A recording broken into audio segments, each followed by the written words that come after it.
ആറ്റിങ്ങൽ അസ്മിന കൊലപാതകത്തിൽ പ്രതി ജോബിൻ ജോർജിനെ തിരുവനന്തപുരത്ത് എത്തിച്ചു. ഇരുവരും തമ്മിലുള്ള തർക്കമാണ് കൊലപാതകത്തിന് കാരണമെന്ന് ഡിവൈഎസ്പി.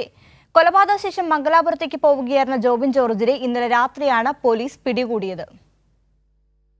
ഇതിന്റെ ഈ സാഹചര്യം എല്ലാം കണ്ടതിൽ വെച്ച് തന്നെ ഇതൊരു കൊലപാതകമാണെന്ന് മനസ്സിലാക്കുകയും ജോബിൻ ജോർജിനെ കാണാതായ സാഹചര്യത്തിൽ ജോബിൻ ജോർജും ഈ സ്ത്രീയും ഒരുമിച്ച് രാത്രി ഈ റൂമിൽ ഉണ്ടായിരുന്നു മനസ്സിലാക്കിയതിന്റെ അടിസ്ഥാനത്തിൽ ജോബിൻ ജോർജ് തന്നെ ആയിരിക്കും ഈ കൊലപാതകം നടത്തിയെന്ന നിഗമനത്തിലേക്ക് നമുക്ക് എത്താൻ കഴിഞ്ഞിട്ടുള്ളതും. ജോബിൻ ജോർജ് ആണ് ഈ കൊലപാതകം നടത്തിയെന്ന് അറിഞ്ഞതിനെ തുടർന്ന് പ്രത്യേകമായി ഒരു ടീം ഉണ്ടാക്കുകയും അയാളെ കുറിച്ച് അന്നേരം തന്നെ രാവിലെ ഈ വിവരം കിട്ടിയ സമയം തന്നെ നമ്മുടെ ഒരു ടീം അന്വേഷണത്തിൽ ഇറങ്ങുകയും അതിൽ നിന്ന് ഇയാൾ രാവിലെ ഈ കൊലപാതകത്തിന് ശേഷം കായംകുളത്ത് എത്തിയിട്ടുള്ളതായും കായംകുളത്ത് നിന്ന് ട്രെയിൻ മാർഗം അവിടെ നിന്ന് റെയിൽവേ സ്റ്റേഷനിൽ നിന്ന് പോയിട്ടുള്ളതായിട്ട് നമുക്ക് വിവരം കിട്ടി.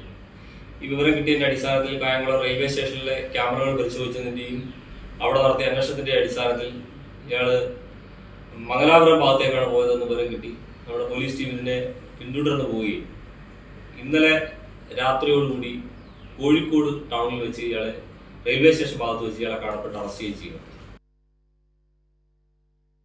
വിവരങ്ങളുമായി സുലേഖ ശശികുമാർ ചേരുകയാണ്. സുലേഖ, അസ്മിന കൊലപാതകത്തിൽ പ്രതി ജോബിൻ ജോർജിനെ ഇപ്പോൾ തിരുവനന്തപുരത്ത് എത്തിച്ചിരിക്കുകയാണ്. ഇരുവരും തമ്മിലുള്ള തർക്കമാണ് ഈ ഒരു കൊലപാതകത്തിന് കാരണമെന്നാണ് മനസ്സിലാക്കാൻ സാധിക്കുന്നത്. എന്താണ് തുടർ നടപടികൾ, വിശദാംശങ്ങൾ?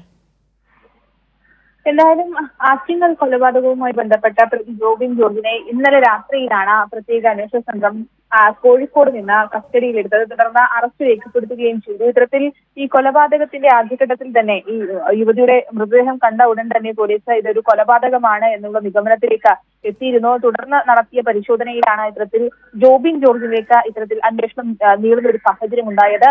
എന്തായാലും ഈ യുവതിയുടെ ശരീരത്തിൽ ബിയർ കുപ്പികൾ കൊണ്ട്, മദ്യക്കുപ്പികൾ കൊണ്ട് കീറിയ നിലയിലായിരുന്നു, കുത്തിക്കീറിയ നിലയിലായിരുന്നു യുവതിയുടെ മൃതദേഹം എന്ന് പറയുന്നത്.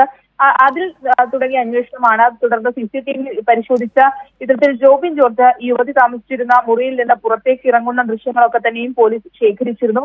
പിന്നാലെ നടത്തിയ അന്വേഷണത്തിലാണ് ഇത്തരത്തിൽ ജോബിൻ ജോർജും യുവതിയും സുഹൃത്തുക്കളായിരുന്നു എന്നും ഭാര്യ എന്ന നിലയിലാണ് അസ്മിനയെ ഈ ലോഡ്ജിലെ മറ്റ് ജീവനക്കാർക്ക് ജോബിൻ ജോർജ് പരിചയപ്പെടുത്തിയതെന്നടക്കമുള്ള കാര്യങ്ങൾ പുറത്തു വന്നത്.